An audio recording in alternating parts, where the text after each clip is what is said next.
Freedom Please channel and essenceofme.com. I'm coming on today to show you all another small tutorial. This is for the month of March. I wanted to post more, so I'm including more posts on my blog as well as more videos on my channel. Today is a video that is in response to a question that I received on my blog, and I've had it before. And it's concerning color changes when I'm doing my scrap yarn pieces. If you visit my video tutorial that I did for the Once Was Lost prayer shawl, it's the wavy prayer shawl that I did last year.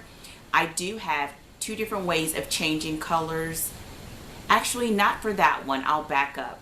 In the tapestry pillow, there are two different ways of changing colors in that video, but that is a little bit different than when I'm doing my scrap yarn piece. And so I'm going to show you all today. This is the one that I'm working on, and if you were to take a look at it up close, you will see that there is no cadence or pattern to the color changes.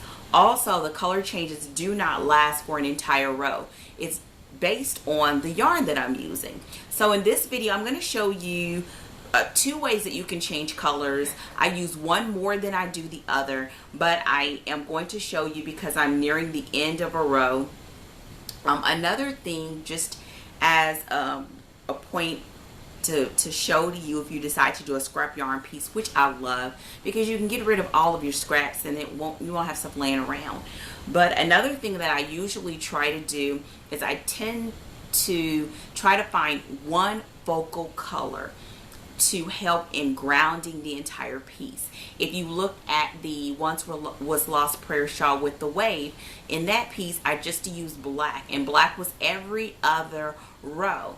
For this piece, I'm still using one color to ground the project, but and I used one that I have at least, usually I try to do at least, I'll probably say at least 14 ounces worth of yarn, 2 skeins. I had 2 skeins of this Red Heart Super Saver in the color Cherry Red.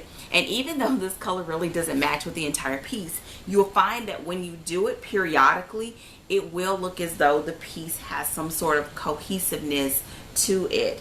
And so you'll see that I have it here. I also have it here. And I started off with this pink color. It would have been great if I had that pink color, but I didn't. This is pretty much all that I had of that color. And so I'm using this Cherry Red to ground the piece. And I do it, I don't have a set cadence, but for the most part I have grouped my colors in the sections that I want to do, and I do the red for about 2 rounds at least in between each one of those color transitions. And so you'll see some of that when I give you a closer look at this piece. So now let's just change our view and let's take a look at what we're going to work on. And I'm going to show you 2 methods of changing colors when you're doing a scrap yarn piece. I'll see you in just a second.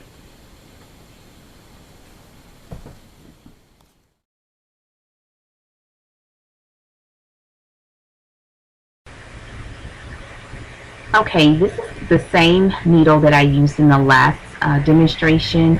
I am crocheting with a size 6.5 crochet hook. And right now I'm just making my way across the piece. And I needed to get to the end of this round. I'm working with the Red Heart Super Saver. I believe the color is called Cherry Red or something of that nature.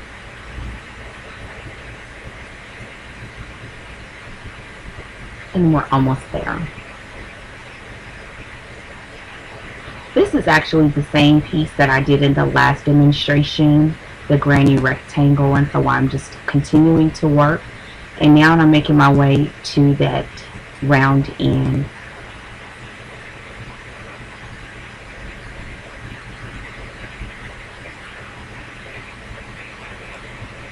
Steady pulling that yarn. And once I get to the end of the round, I'm going to show you two different ways that I change colors, specifically when I'm working with a scrap yarn piece. On my corners, I'm still doing the chain 3, and I'm about to end, and hopefully without splitting the yarn.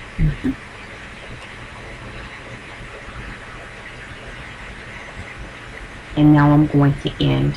Now when I end my rounds, I don't do a slip stitch, I do a single crochet. And then I chain 2, and I continue by doing 2 more double crochets in that same opening for a cluster. Now what I'm going to do is I'm going to keep going, but I'm going to cut this yarn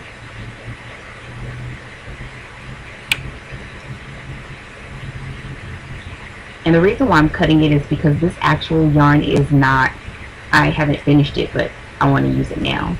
And this is the way that I put together all of my scraps. I do them in color combinations, and so this is the next phase of my blanket that I'm going into. Has some tans, some browns, some variegated, and just like in the last segment, I believe I told you that I use a variegated right after doing that cherry red so that it will usher in the next transition. And so what I'm going to do is go ahead and work with variegated, and that's going to be my color change.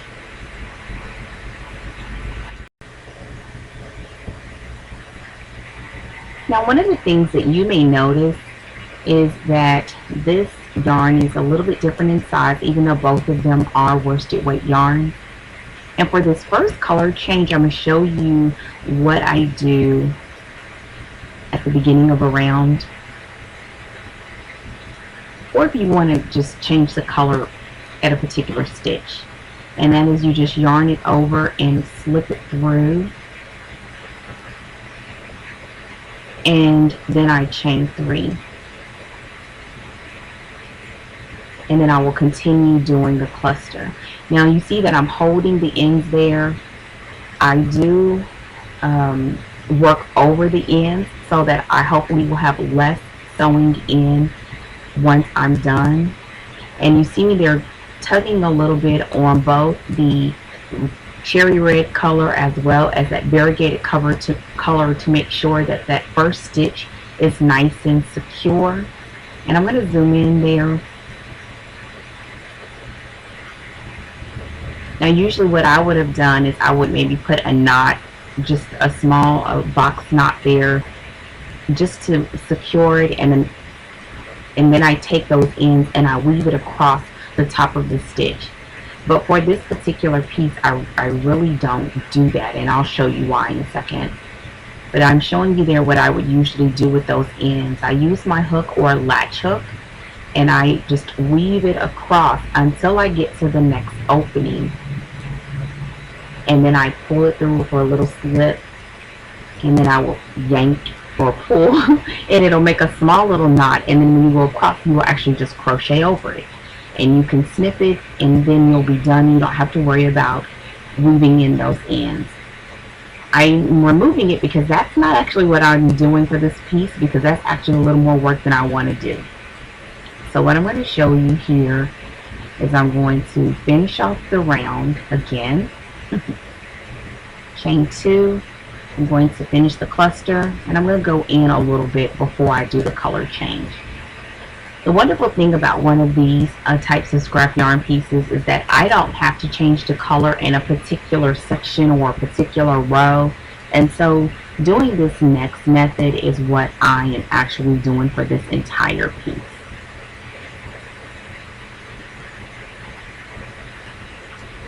So I'm going to cut my yarn,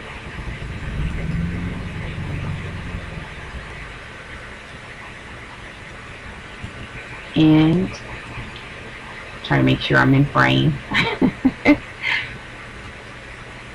And I am going to do a double knot.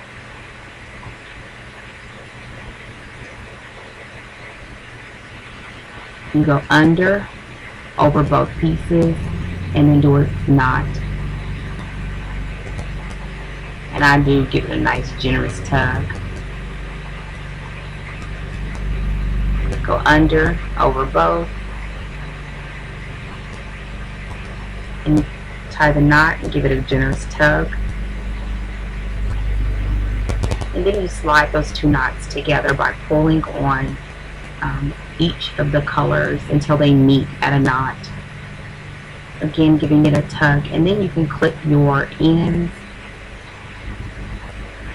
And while I clip the ends, I do save those ends. I use them in stuffing. I try to use every piece of yarn that I receive or purchase.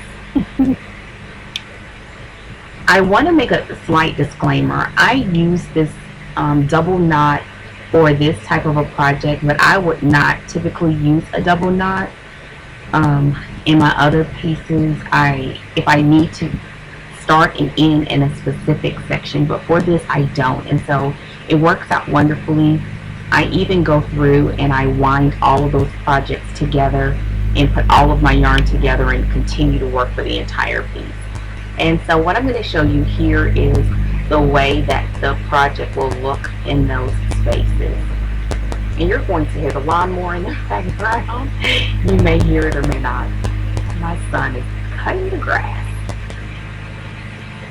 And so I'm going to just keep working until you see me transition into that variegated, which is a good way to see how it looks in the piece, because there's a clear distinction between that cherry red and that variegated. And I don't recall the color of it. Here's that knot again. But I know it's a variegated of, I always thought it was I Love This Yarn, but it's actually an old variegated from Red Heart that I had in some yarn that someone gave me because she decided she didn't want to be a crocheter. And I'm going to stop in a minute and make sure I'm in frame. And so there you go. It's a pretty smooth transition. It works out well, and this is what I usually use. And I'm going to show you more about this transition here.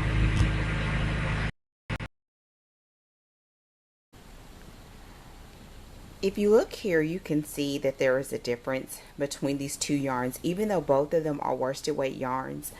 This is a little bit thicker and it's plumper, and this is a little softer and it's not necessarily finer, but it causes a different feel. The good thing about a scrap yarn piece is that it can all be in there and it'll still work. But what I tried my best to do is to not put too many of these back to back. This is I believe this was I Love This Yarn, and of course this is the red that I showed you, which is the Super Saver. And so what I do here is I just keep going until this little ball runs out, and at that point I do this double knot and I just add the new color and I keep going. You can do the other change color method. The other change color method I typically do when I need a color to be changed at a specific place, which is not true for the scrap yarn piece, which makes it wonderful. Another thing that you can do is you can take all of your yarns and put them together and then spin them all at one time, so that you don't have to keep stopping every time you get to a color change. It would just continue. That would mean a little bit more organization in the beginning, but it would also make for you having the ability to just take it wherever you go. Right now my sections are still in plastic bags because I wasn't quite sure how I was going to do it. The other thing is I just got my yarn spinner, and so I'm going to probably do more of them now. And so what I'm going to do is I'm going to pull the camera back just a little bit so that you can see everything again. As always, if you have any questions, let me know. Okay, I'm going to actually hold the camera and try to pull back a little so that you can just see the different color changes a little up close. And so as you see here, if you kind of get closer, it looks as though they're similar, but they're not.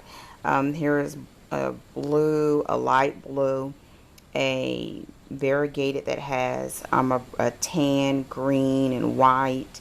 Then here's a green.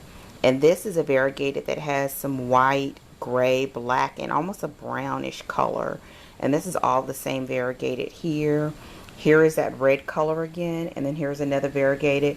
One of the other things that I'm doing to hopefully assist in the flow of this, and we'll see how it looks all at the end, is besides doing this red section, I am right after the red section, I do some sort of variegated that will hopefully help usher in the next color sequence. Then I have these here, like here's the red, and this is more of a purplish color, and here's a gray because it was a solid, and here's a solid, and then I'll go into this variegated, then I'll go into that gold color, brown, a tan in the sections, to the rows to come. Another thing, oh, they're all different brands. Here's I Love This Yarn. This is Super Saver. This is Super Saver. This is I Love This Yarn. This is some Caron, Super Soft, Simply Soft. This is I Love This Yarn. And, oh, this is wait, which one? I think this blue was regular Caron. The Caron 1 pound. And this was just Red Heart. And so there's all types and brands on this. I just stuck with, for this particular one, a worsted weight. And so that's it. I hope this was helpful. If you have any comments, questions, or concerns, as always, leave them in the comment section. I appreciate your support, and I hope that this small tutorial was helpful. Take care and happy crocheting.